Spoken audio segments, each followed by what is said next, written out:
Hi, this is Jade Harrell, host and producer of Sunday Morning Live, and you're listening to the Sunday Morning Live podcast, a chance to get what you missed. Sunday Morning Live is a public affairs program designed to provide our listeners the latest information, news, and issues of concern for the St. Louis community, the nation, and the world. For booking information, questions, ideas, or comments, please contact me at 314-333-8369 or jade@clearchannel.com.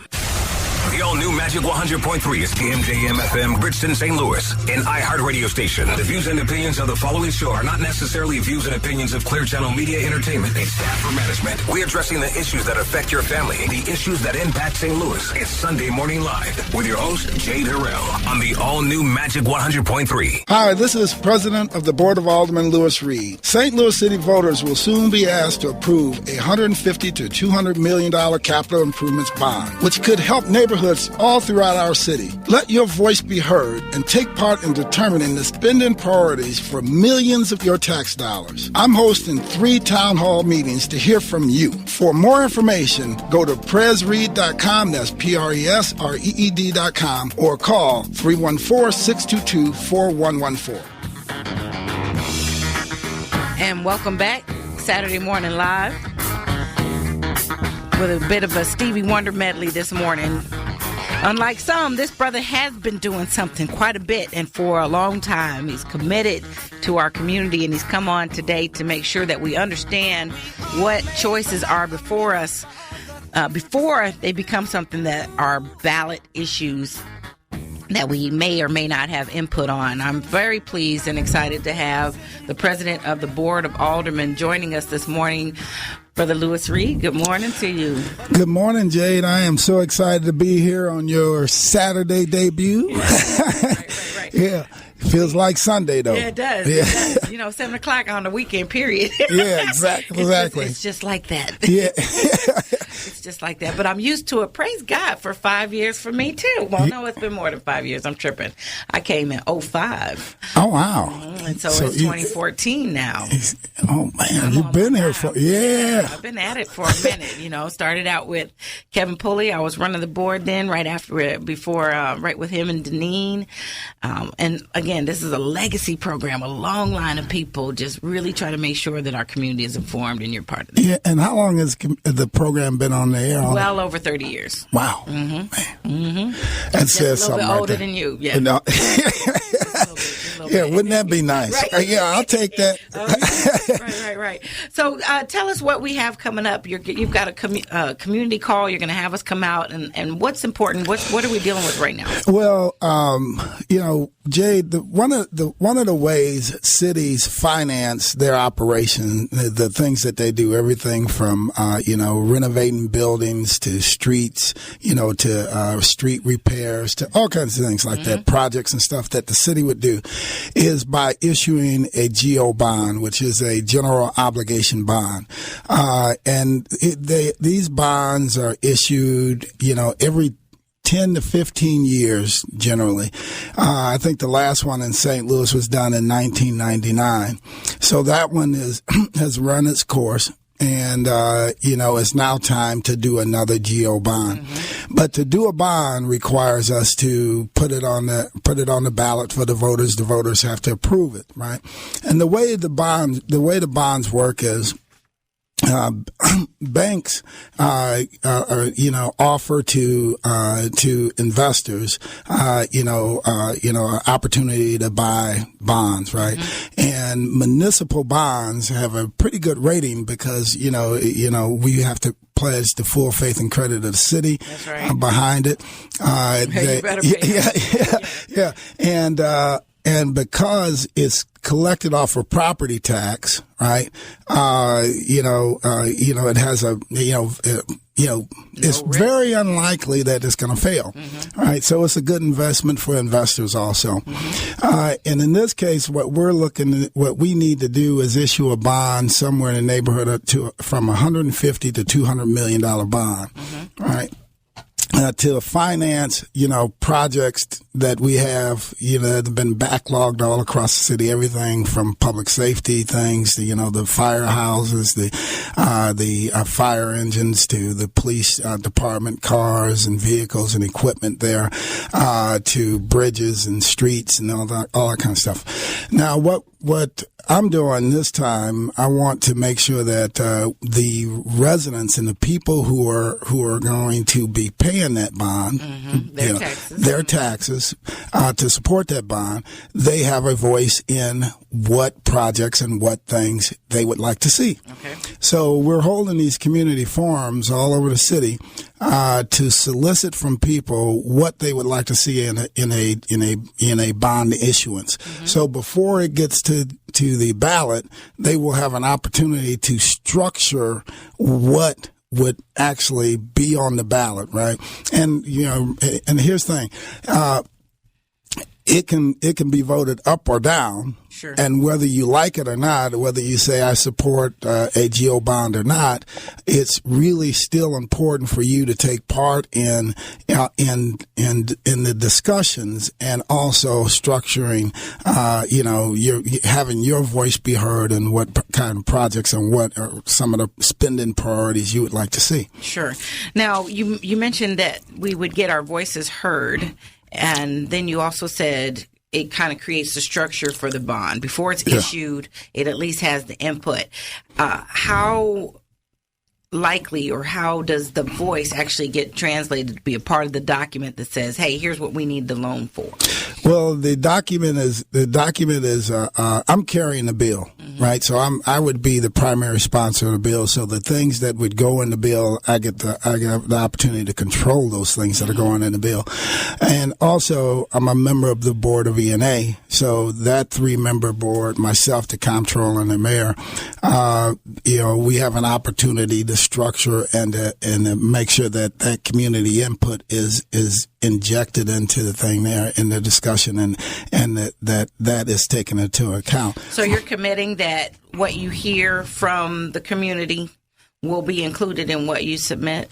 Yeah, what I'm committing to is, and that comes with a caveat, because not I know we can't just say, hey, let everybody have golden rooftops or something, right? Yeah, because it has to fit to make sense. And it has to fit the structure of what a GO bond can be spent for. Okay, right? Help us understand what that is. Yeah, things for the for the public good, or things that are part of the public infrastructure, or everything from streets to bridges to equipment and things of that nature. But let's look at this. For example, if we wanted to impact public safety, let's just take public safety for example, and we wanted, and say the residents across the city said, we want to change what's happening in public safety. We want more help and support. We can work with the feds and different folks like that and see what are some of the latest technologies that can help us solve some of these cases that are lingering. What are some of the to talk to other public safety professionals across the United States and say, okay, what are some of the types of equipment and things of that nature that we would have to have in place to have a in-the-end full-scale public safety plan, right? And we can fund those things through that GO bond, right? But that makes sense.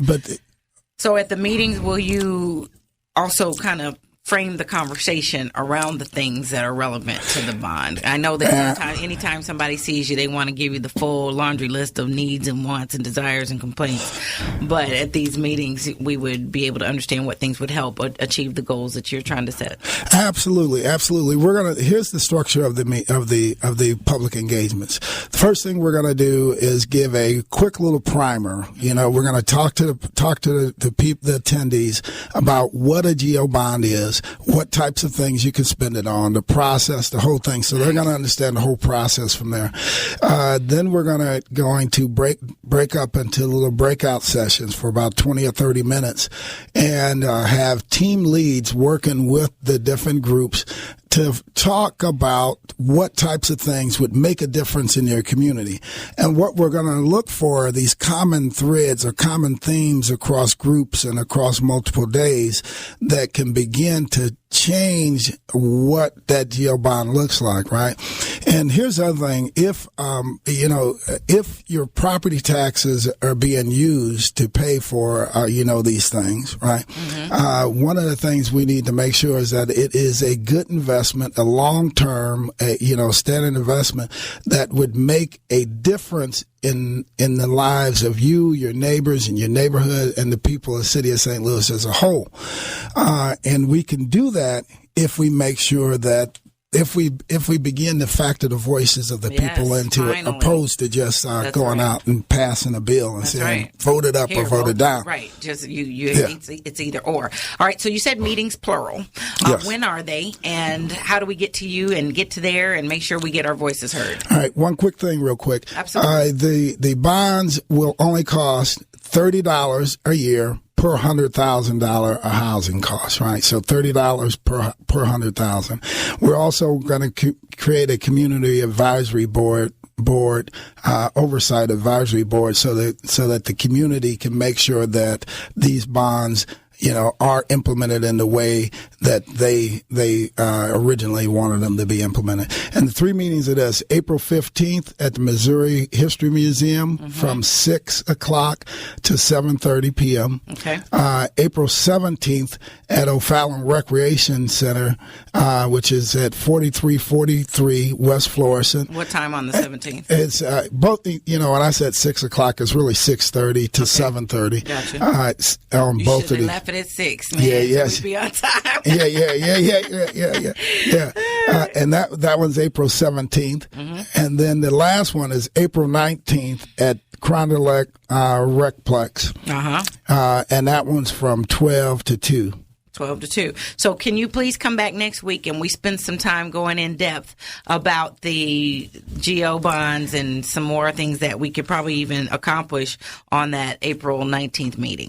Yes. All right. I appreciate it. Is there a phone number to call or a website we can go to? Yes. You can call 314-622-4114. Again, that's 314-622-4114. You can also go to www.presreed.com. That's PRESREED.com. And I'm asking everybody to come out, take a few minutes, let your voices be heard so you can take part in shaping your future with us. Absolutely. Thank you so much again, Mr. President. So glad to have you on. We'll talk to you again next week. All right. If the good Lord wills it, we'll see you right back here next time. You got some great music, and have a beautiful Saturday. We'll talk to you later.